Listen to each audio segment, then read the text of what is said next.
Իսկ Նիկոլ Փաշինյանը վերջերս զավեշտալիորեն պնդում էր, որ մենք հիմա իբրև ի վիճակի ենք բարձրացնել մեր ինքնիշխանության ու անկախության մակարդակը,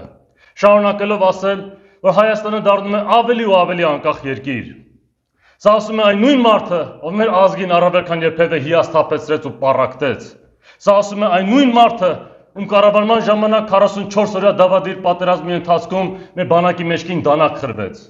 Դա իհարկե մեզ տարավ դեպի խայտառակ պարտություն եւ ստորագրվեց նոյեմբերի 9-ի տխրահ հռչակ համաձայնագիրը, որը ըստ էության Հայաստանի անկախության դեմ պայմանագիր է։ Սա ասում է մի մարդ, ով Արցախը ամբողջությամբ սկուտեղի վրա հանձնեց մեր թշնամիներին, երբ ճանաչեց Ադրբեջանի ամբողջականությունը։ Դա անելով Արցախը ճանաչեց Ադրբեջանի կազմում թքած ունենալով մեր պապերի թափած քրտնինք Հյուարյան վրա։ Եվ հենց այս նույն մարդը կարծում է, որ կարող է բարձրացնել մեր ինքնիշխանության ու անկախության մակարդակը։ Արցախն ուրացողը չի կարող չուրանալ նաև մեր անկախությունը, քանի որ Արցախը միշտ սերտորեն կապված է եղել մեր անկախության հետ։ Եթե մենք Արցախյան ազատամարտում չհաղթենք, մեր ազատամարտիկների բազմաթիվ սխրանքների ու զոհաբերությունների շնորհիվ